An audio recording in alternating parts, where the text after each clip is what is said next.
Halo teman-teman semua, sekarang gue bakal ngajarin tentang apa itu model yang ada di LM Studio dan apa bedanya dengan yang ada di website. Dan juga bagaimana kita menjalankan model yang ada di LM Studio ya. Jadi, pertama-tama setelah kalian download LM Studio-nya, yang akan diminta oleh LM Studio-nya adalah install model dari Hugging Face. Nah, apa itu Hugging Face? Singkatnya, Hugging Face adalah komunitas sumber terbuka untuk kecerdasan buatan dan pembelajaran mesin. Di sini, mereka menyediakan alat, model, dan dataset untuk membantu melatih dan menerapkan model AI, terutama di bidang pemrosesan bahasa alami. Pertama-tama, untuk memilih dan mencari model yang kalian inginkan, tinggal klik tab kaca pembesar yang ada di sini. Nah, di sini ada pilihannya, guys. Ini ada filternya, best match, most likes atau most download. Kalian bebas milih mau yang mana. Dan di sini ada ketentuan, only includes graphics that can fit on my device. Berarti ini filternya untuk menyesuaikan dengan device kalian juga, teman-teman. Di sini kan ada banyak ya. Kok cuman segini sih? Kalau misalkan kurang, kalian bisa langsung pencet tab X yang ada di sini.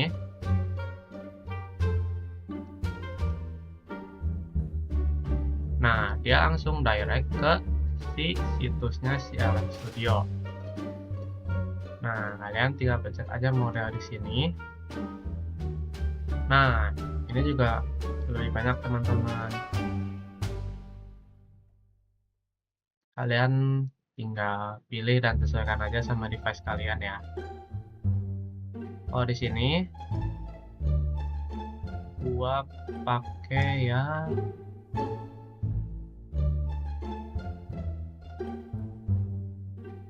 ini. Gue pakai yang GPT OSS, teman-teman. Kalian tinggal pencet download aja, nanti langsung ke install. Tapi sebelum install, kalian jangan lupa pilih path-nya biar dia masuk ke server device kalian, teman-teman. Nah, ini kan ada model search. Ini ada tab runtime juga. Kalian bisa memilih bagaimana cara modelnya itu dijalankan, mau backend engine, thread, atau batch size. Cocok untuk optimasi performa dan efisiensi saat interference. Di bagian bawah sini, kalian bisa lihat ada tab selection. Selected engine gua itu sudah 12 sama CCP Windows. Artinya gue memakai engine yang menggunakan GPU NVIDIA dengan versi CUDA terbaru. Engine ini tuh dijalankan di GPU NVIDIA, bukan CPU. Memanfaatkan VRAM dan juga core GPU untuk mempercepat proses interference, dan performanya juga lebih cepat gitu dibandingkan CPU only ya, teman-teman. Terutama untuk model yang besar. Sekali lagi, kalian juga bisa sesuaikan dengan device masing-masing ya, teman-teman, yang agar tidak membebankan ke device kalian. Lalu di sini ada tab hardware. Nah, tab ini tuh mengatur penggunaan hardware seperti CPU atau GPU atau RAM. Sekali lagi, bisa disesuaikan dengan kemampuan perangkat tanpa membebani sistem teman-teman ya. Di sini juga dijelaskan info-info device kalian. Ada CPU-nya, ada memory capacity. Nah, di sini ada guardrails ya. Sebenarnya apa sih guardrails ini tuh? Jadi, guardrails ini adalah batasan yang diterapkan oleh LM Studio ketika memilih konfigurasi CPU atau GPU atau RAM yang bertujuan untuk menghindari sistem dari crash atau overheating atau overload saat menjalankan LLM yang berat. Nah, di sini ada mode-modenya. Untuk relax itu dia tuh kayak lebih longgar. Memungkinkan model besar dicoba di sistem kalian. Tapi ini not recommended ya teman-teman, karena resiko sistem gagal akan lebih tinggi. Sedangkan yang seperti ini tuh lebih ketat. Ya, mencegah model yang terlalu besar untuk hardware kita tuh nggak dijalankan. Jadi gue bakal milih yang strict aja ya.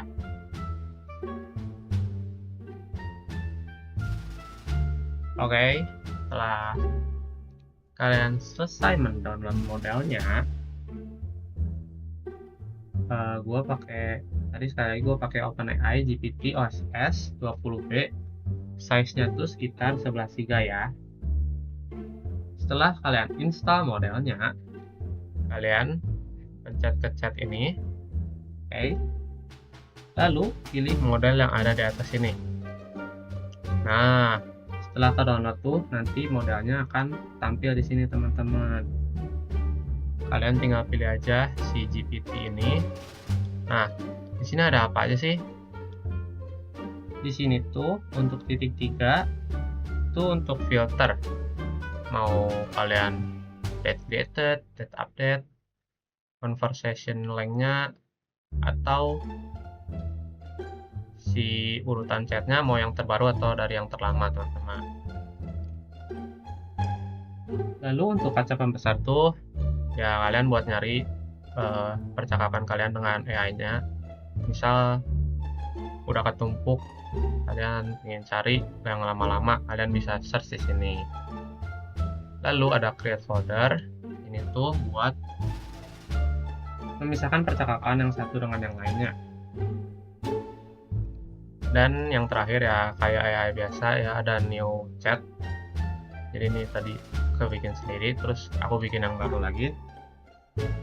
Nah, sekarang gue bakal ngebandingin antara chat GPT yang ada di LM Studio dan yang ada di website ya teman-teman. Sekarang kita buka dulu chat GPT yang ada di websitenya.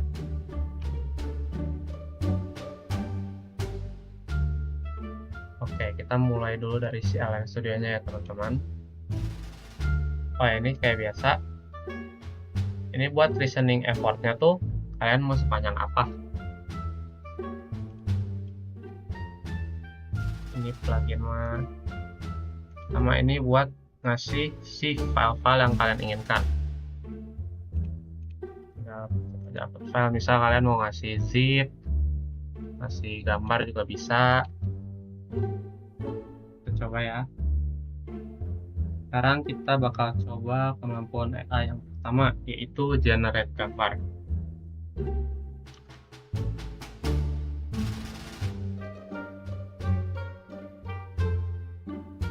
Langsung aja kan.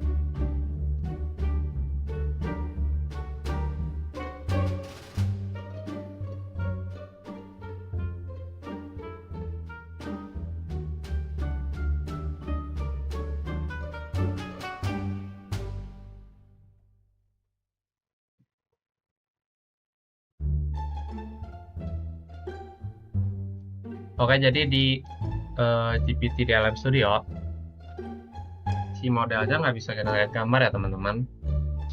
Dia hanya bisa generate teks saja nih. Ini bukan pisang ya. Oke, kita lanjut ke yang GPT yang ada di website ya.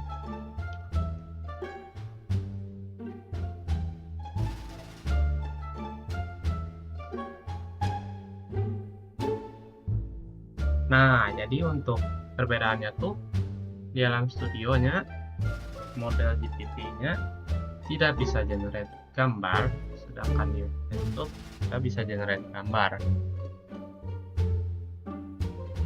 Untuk kecepatan responnya itu sekitar 1 detikan ya. Mereka sama-sama cepat ya.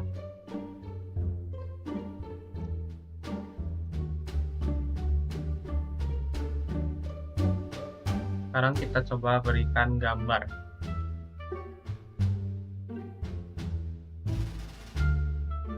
Gambar apa ya? Oke deh, Iris. Kita tanya ke GPT yang di website dulu.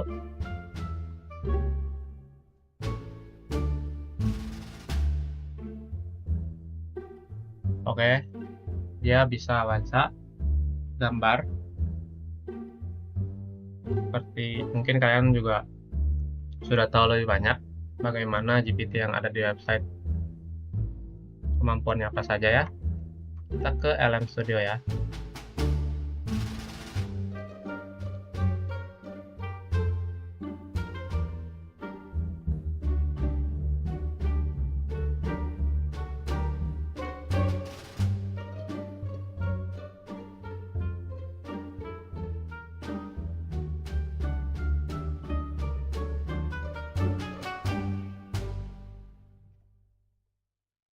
Oh, di LM Studio-nya kita tidak bisa upload gambar teman-teman. Berarti modelnya tidak bisa membaca gambar sama sekali. Dia hanya bisa membaca si PDF teman-teman.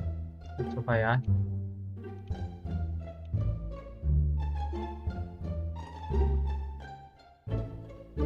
Tekan saja.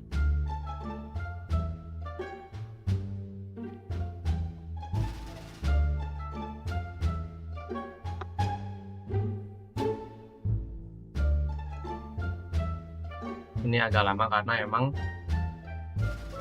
ini file tugas saya.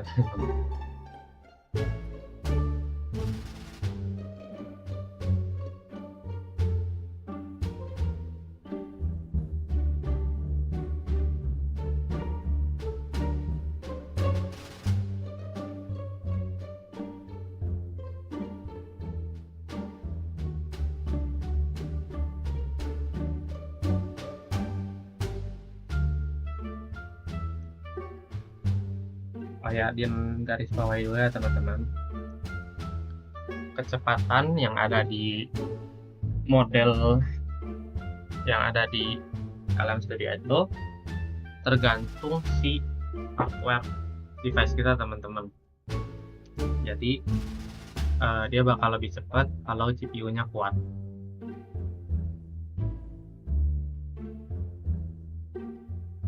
Karena yang di server itu yang di website itu dia dijalaninya di server dengan mungkin hardware yang dengan spek lebih tinggi. Jadi kita tunggu aja teman-teman.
Oke teman-teman, ternyata setelah menunggu 5 menitan si AI-nya masih belum juga beres ya.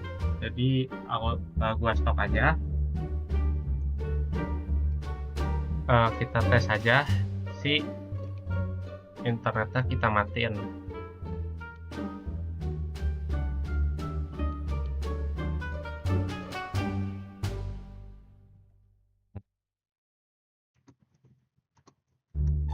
Kita langsung tanya aja.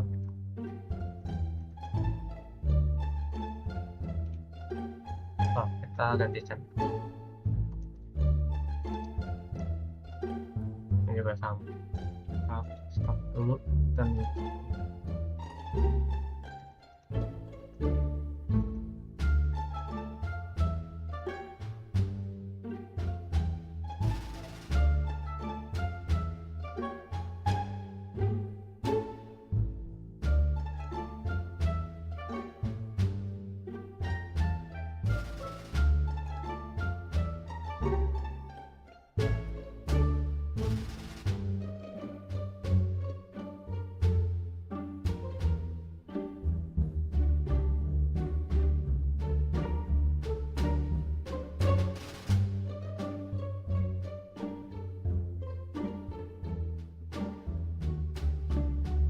oke, setelah tadi LM Studio-nya gua riset, karena modelnya nggak kelot dan memang kayaknya harus di restart LM Studio-nya ya.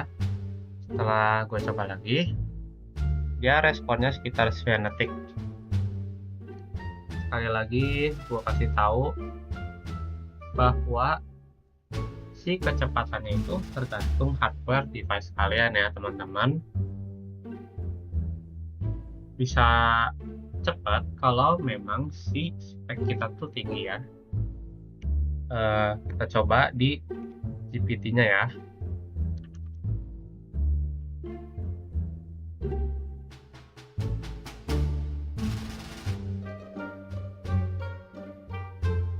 Nah, di website ini kita tidak bisa melakukan searching ataupun meminta si AI-nya melakukan sesuatu karena kita membutuhkan internet untuk terhubung ke server AI-nya.